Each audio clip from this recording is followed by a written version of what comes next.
vous souhaite la bienvenue à l'occasion de notre première édition de Konrad Adenauer David Ben Gurion Innovation Initiative, une initiative de Water Digital Lab en partenariat avec la Fondation Konrad Adenauer et l'ambassade d'Israël au Sénégal. Vous, les petits et moyens entrepreneurs qui sont importants pour promouvoir l'esprit d'une économie privée et à la même temps qui crée après quelque temps l'emploi pour la jeunesse. Je vous remercie déjà pour votre disponibilité, pour votre intérêt, pour votre participation. Et je nous souhaite une bonne séminaire et je vous remercie pour votre aimable attention. Je suis honoré d'être avec vous ce matin pour parler de start-up et d'Israël. Israël n'est pas qu'une start-up nation, mais une nation de start-ups. Israël, c'est le premier pays du monde concernant la concertation en start-up. Vous faites partie de cette génération de changemakers sur qui l'Afrique peut compter. Et à travers l'initiative Adenauer Ben Gurion Innovation Initiative, nous voudrions davantage encourager le secteur des PME et des startups dans la sous-région ouest africaine pour que les jeunes qui innovent soient reconnus pour le potentiel qu'ils apportent à l'économie locale mais également sous-régionale.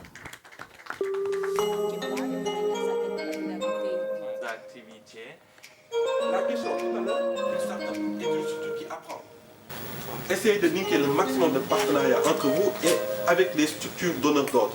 Donc là, on va parler des marchés publics. Donc le fait de pouvoir regrouper des startups qui sont dans l'agribusiness du Sénégal, venant des 14 régions, de pouvoir partager notre expérience, notre approche, de pouvoir leur donner des insights, des manières de préparer leurs dossiers financiers et même éventuellement de pouvoir accéder à du financement et aussi de créer un réseau entre toutes ces startups est la clé pour pouvoir créer ce qu'on appelle un cluster ou en tout cas un secteur où des acteurs pourront aller vers les plus gros marchés. Il faut sortir, il faut lutter. Non, en tant qu'entrepreneur, si j'ai 200 000 pour mettre dans un WAS ou dans des mèches brésilées ou je ne sais pas, je le mets d'abord dans mon entreprise. Fierté de se dire, l'agripreneur n'est plus l'agriculteur d'hier.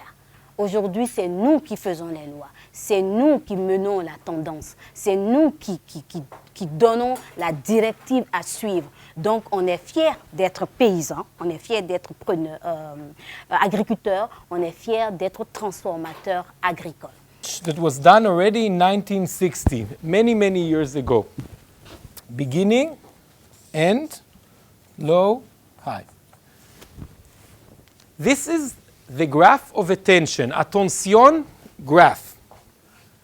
Combien de temps nous are concentrated in a row?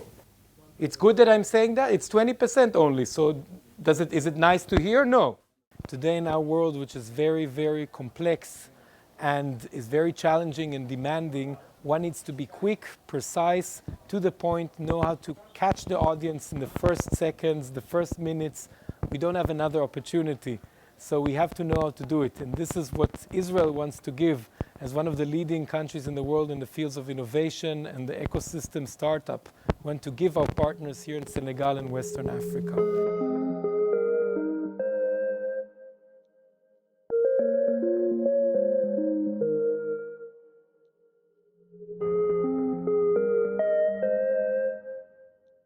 Pour les questions liées au leadership à la gouvernance, je regarde par exemple l'indice Mo-Ibrahim.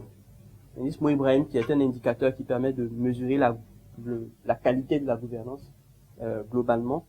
Et ce que l'on remarque, c'est que pour les pays de la CEDEAO, même si on a des performances qui généralement dépassent les performances, les moyennes africaines, les différents paramètres ont stagné dans le temps. Par exemple, la sécurité, l'état de droit, la participation, les droits humains, le développement économique durable, le développement humain. Si vous avez l'ambition d'être des structures comme ça, c'est maintenant que ça commence. C'est pas plus tard, parce que plus tard, c'est trop tard. Donc c'est vraiment maintenant que ça commence. Moi, quand j'ai créé mon entreprise, j'étais comme vous. Je l'ai créée dans 60 mètres carrés. Je n'ai pas eu la chance d'avoir un garage. J'ai démissionné de là où j'étais. Ce que vous avez décidé de faire, c'est un gros défi. Vous avez décidé de nourrir le continent africain, mais vous avez décidé de le faire en choisissant le métier le plus dur du monde. C'est être entrepreneur. Il n'y a pas plus dur. C'est très compliqué, c'est très frustrant, c'est des déceptions à ne plus en finir, mais combien valorisant, combien stimulant. Ce que vous avez décidé de faire, c'est un gros défi. Vous avez décidé de nourrir le continent africain, mais vous avez décidé de le faire en choisissant le métier le plus dur du monde. C'est être entrepreneur. La mission est extrêmement importante, la vision est fondamentale. Vous ne pouvez pas la rater. Vous la ratez, ça va vous rattraper. Vous pouvez aller sur les partenariats public-privé. De la Côte d'Ivoire, qui font juste de réception et tout quand on est entrepreneur, quand on veut lancer sa boîte. Après cet échange que nous avons eu, autant avec l'ambassade d'Israël, avec la fondation Adenauer et Watu Digital, ce qui me réconforte en fait, c'est de me rendre compte que ce que je croyais depuis le début, c'est effectivement la réalité. Nous nourrissons l'Afrique. Il y a ceci, cela, comment on va les plus prioritaires. Travailler pour que le secteur soit plus accès à l'information.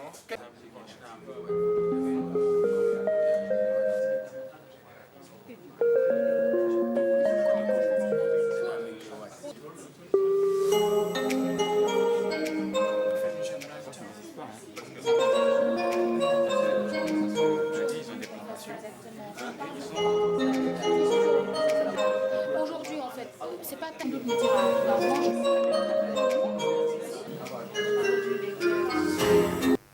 Les opportunités par rapport aux défis qu'il y a dans l'agrobusiness. On a pu retenir pour le premier point, c'est-à-dire le respect des engagements de l'État par rapport aux textes conventionnels, où par exemple on demande aux États, à nos États, en tout cas ouest africains, de respecter un pourcentage sur le budget par rapport aux investissements à faire dans l'agriculture. Donc le deuxième point, c'est un peu la réforme foncière, c'est-à-dire adapter la législation par rapport à ce qui se passe réellement sur la gestion foncière. Donc la cogestion est une solution afin que les gens puissent se donner la main, ceux qui ont les terres, ceux qui ont les moyens d'investir, puissent s'associer et travailler ensemble. Donc le troisième point, c'est la vulgarisation ou la promotion du credit by leasing, en incitant aux banques à s'adapter à nos réalités afin que le matériel puisse être acquis par les agriculteurs de la manière la plus aisée. La réduction du taux d'intérêt, ça c'est un réel problème, je pense que c'est à tous les niveaux, ce n'est pas seulement dans le monde de l'agriculture, mais la réduction du taux d'intérêt peut être une solution, peut améliorer un peu l'acquisition de moyens financiers. Le dernier, c'est un peu partagé avec les autres task force, c'est les centrales d'achat, l'organisation en centrale d'achat, afin que les agriculteurs, les paysans puissent être alignés sur le plan information, sur le plan de la commercialisation, pour que le cadre soit approprié et que chacun puisse se retrouver dans ce modèle-là. En démarrant donc par la recherche et développement, le point qui a été le plus important, ça a été certainement la recherche dans les semences et la vulgarisation des données de ces recherches-là. Cela afin de permettre à nos producteurs d'avoir des rendements qui sont optimaux et des produits qui répondent aux standards des consommateurs et aux standards des consommateurs et des transformateurs qui derrière vont récupérer le produit final. Le point qui a été, je pense, le plus important, c'est la contractualisation avec les transformateurs ou les unions de producteurs. C'est un point qui est essentiel parce que c'est ce qui va permettre demain d'avoir de l'uniformité dans le produit, de pouvoir apporter un conseil agricole aux petits producteurs et d'inclure d'autres composantes telles que l'assurance agricole. Au niveau de la transformation, le point qui a été le plus important, c'est la démarche qualité. Donc le transformateur doit toujours avoir une démarche qualité, c'est-à-dire avoir le même plateau technique que son concurrent européen afin de pouvoir commercialiser le même produit.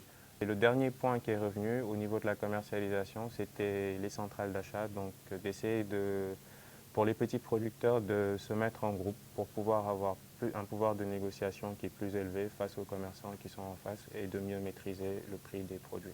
Nous étions censés réfléchir sur tout ce qui est initiative, loi, incitation et programme pour en fait appuyer ce secteur qu'est l'agrobusiness.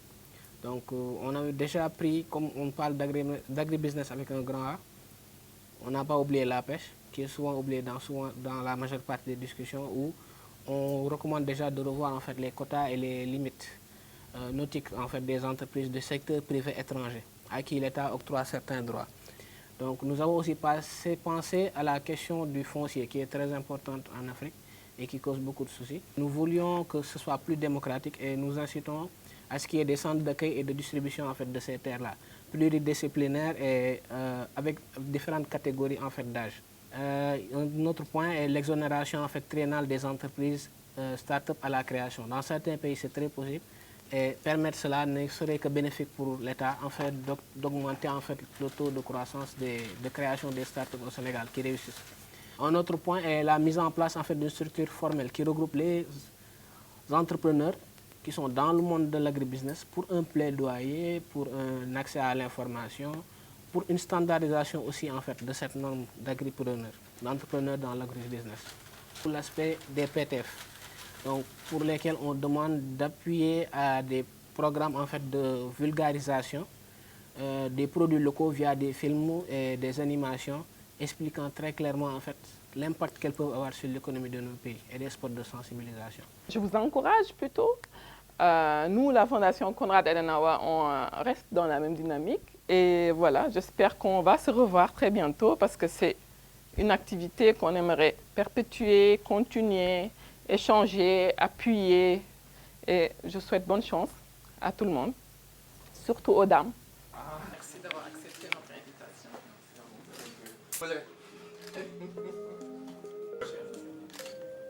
Nous avons beaucoup appris, notamment ce qui se fait ici déjà au Sénégal concernant le système de l'agribusiness, mais également nous avons pu apporter nos réflexions sur ce qui doit être plutôt fait plutôt au niveau de cet écosystème-là. Une formation que je dirais est utile tous les jours dans la vie de l'entrepreneur.